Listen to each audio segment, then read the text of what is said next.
Hey guys, so yeah, I'm just getting ready to go out. I've got to take my pills first. So I thought I'd do a vloggy kind of video, I don't know. But yeah, I was going to talk about travelling with a wheelchair with mobility devices. So at the moment, my power chair is in the shop. It's being serviced and possibly mended because I think the frame is bent. It looks really wonky. And I found a bolt or two that was loose on it, which I tightened up.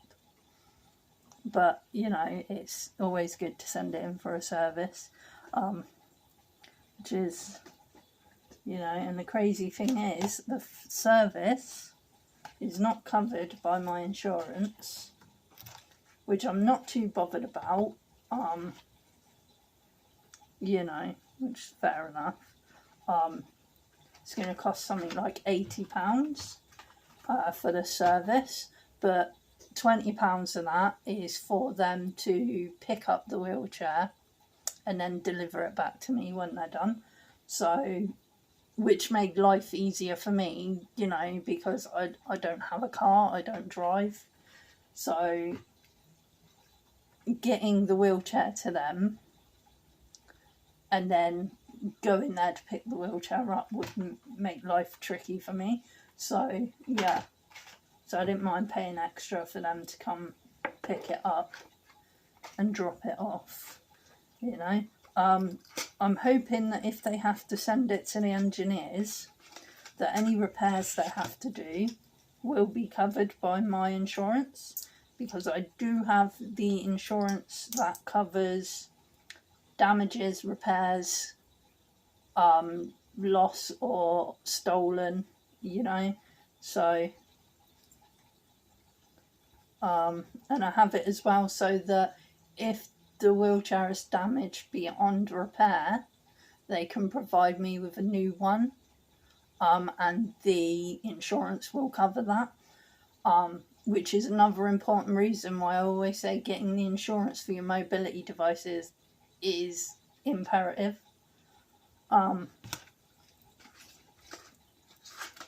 Because if it does get damaged or lost, and you do not have the insurance to cover that, then you are stuck, especially if you don't get a lot of money like I do. Well, I don't get a lot of money, I mean, like me. So, you know, and disability benefits don't cover the cost of mobility devices. I mean, wheelchairs can be anywhere from £400 up to like 10 grand or maybe more, depending on what kind of wheelchair you're buying and whether it's a power chair or a manual. So yeah, I don't have a spare couple of grand at the moment to buy new wheelchairs, so so yeah, it's best to have the insurance. But yeah, so today I am travelling. I have got to go to the city centre to go do some shopping, because I need new clothes. I've got like 2 pairs of trousers that fit me,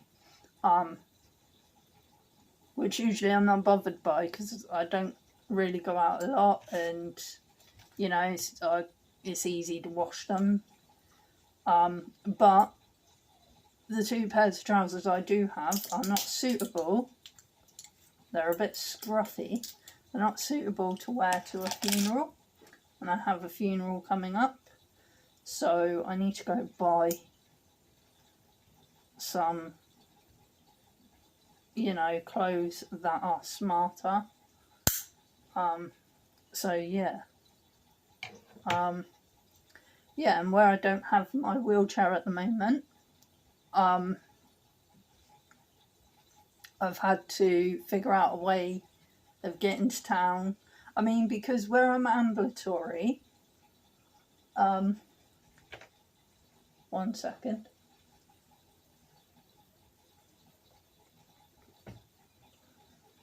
So yeah, where I'm ambulatory and can stand and walk short distances with my walking stick,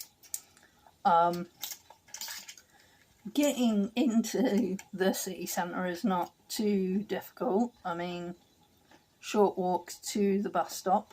I might have to stop and rest halfway, maybe, because it is up a slope.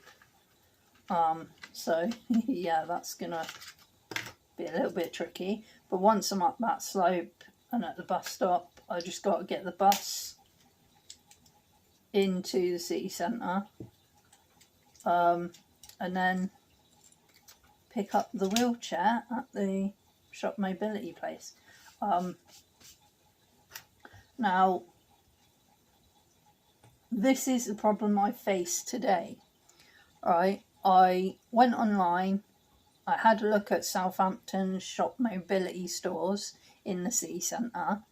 The one I wanted to go for, which is right by the bus stops I use, which is super convenient, they're closed at weekends.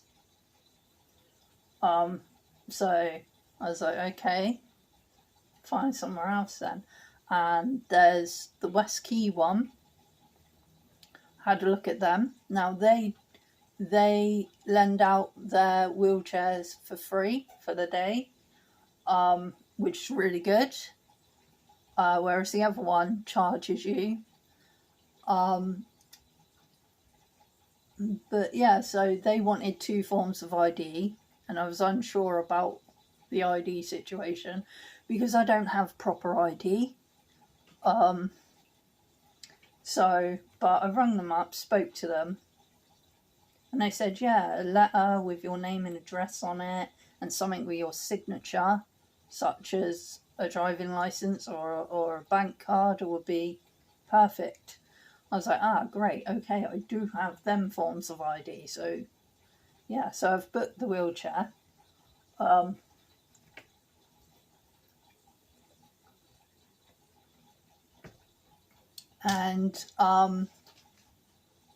Yeah, so they're going to meet me at 12 o'clock in the West Quay shopping centre, with a power chair, which is awesome. And the problem is with West Quay as well, they have limited supply of mobility devices. So you have to ring up in advance to try and get one. And the earlier you ring them, the better chance you've got of getting a wheelchair. And they open at like 9. And funny thing is they close at 5, which is really odd. And I've noticed that with a lot of mobility places that provide mobility devices, they close at 5.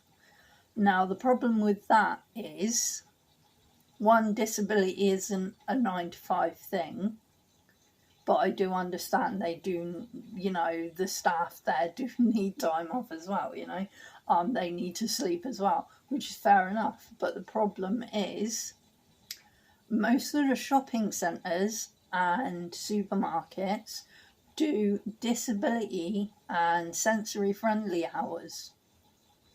And those hours are always between 6 and something like 8 o'clock in the evening. And the shop mobility places close at 5.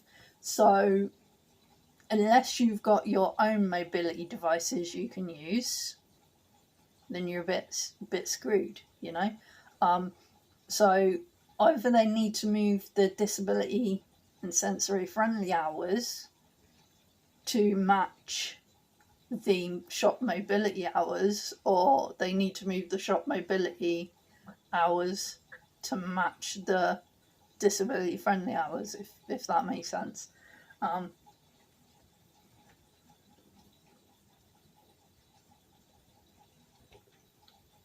So yeah, it is a little bit awkward.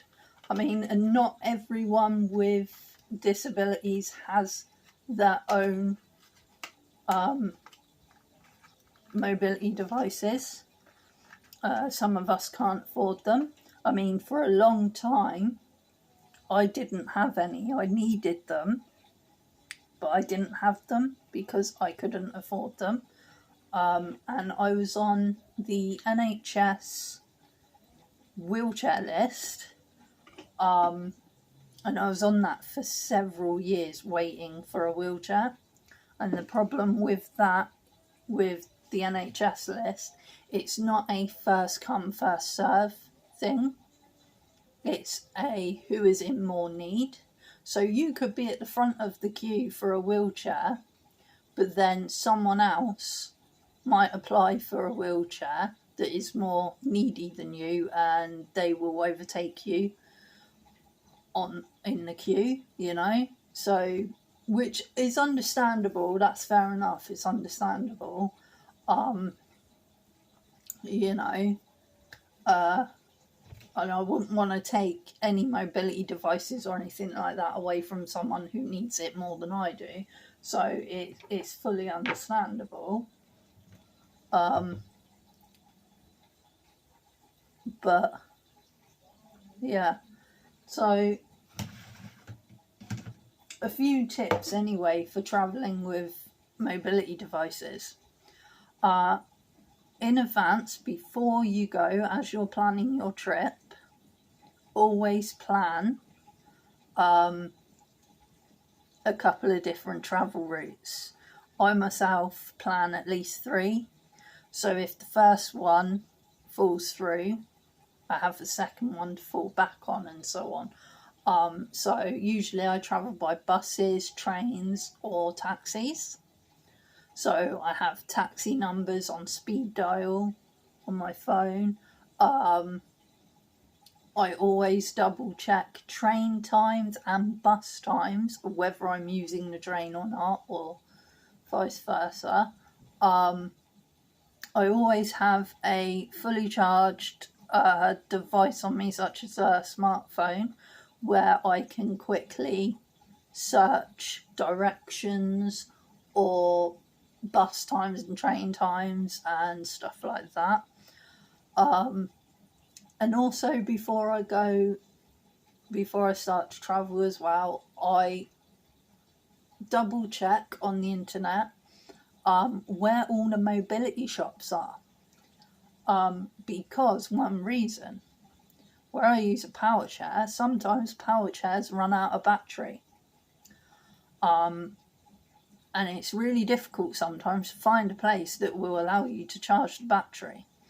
Now, all mobility shops will do it free of charge for you. They'll charge the battery, and there you go. It takes a few minutes. So, and again, always carry your charger with you as well, especially if you're going further afield, such as if you're having a day out away from your town, or, you know, stuff like that. So yeah, I always double check where all the mobility shops are. Such as the other week, me and my partner John, we went for a day out to a place called Hive. We got a ferry across the Itchen River to it. So we're like a ferry ride away from home, so I can't just nip back home and charge the chair, you know. So I double checked where all the mobility shops are, and they had like 2 in Hive. So yeah, this is great. I didn't need to charge my chair while I was there, but it was helpful to know where they are. Also, as well, from most mobility shops, you can hire mobility devices such as wheelchairs, power chairs, scooters. Also, they can make repairs for you. So if you go in and ask, they can repair it for you. You know, so it's important to know where the mobility shops are. So yeah, there are a couple of tips for travelling with mobility devices. So yeah, I've got to be in town for 12, so I've got to be leaving probably about 11:30. I've got to sort this mess out. My hair has a mind of its own at the moment. It's doing its own thing. I keep trying to spike it up, but no, even if I put gel on it and it just, you know, or I get one side that flops down and it just looks really silly. And you see tan lines. That's because I always wear my hat. Always have to wear a hat when I go out. Stops my brain falling out. So yeah, those are some helpful tips. I'm hoping to do a few more videos on travelling in a power chair or wheelchair. I'm hoping to get out and about and do some videos as well. I'm hoping to eventually attach my little action GoPro kind of camera to my wheelchair, because I want to do a video about drop curbs, encountering drop curbs and potholes, and what I call idiot parking. Where I live, there's a lot of that kind of thing around. People think that parking on the pavements is a great idea, and then I can't get through in the chair, so then I have to backtrack, find a suitable drop curb, and usually there's a drop curb on this side but not on the other side, not until further up the road. So I have to then go down the drop curb and ride actually on the road till I get to the next drop curb on the other side, you know. And you get those people that like to park right in front of the drop curbs or the blind crossings and stuff like that, you know, which is really, really stupid. So those of you who do drive, please do keep in mind disabled people when you're parking. Keep in mind wheelchairs and blind people, please.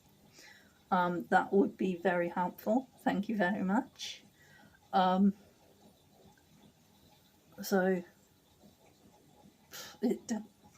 what's happening here? See what I mean? I do need a haircut again, actually, and probably re-dye it. It's like the grey is showing again, you know. Apparently, so my partner John tells me I'm starting to get grey eyebrows as well. It's not good. I'm only 33, 34, I think. And I'm already going grey and white. Fantastic. It would make dyeing my hair a lot easier though if my hair was white. You know, I probably wouldn't need to bleach it then when I used bright colours like the purples and pinks and greens and blues and stuff. I don't know how that works really, but yeah. Anyway, I'm going to stop gabbing on. And I'm going to finish getting ready and I'm going to get going. And hopefully today I can get the stuff I need. And today it will go well. But yeah, see you all later. Bye-bye.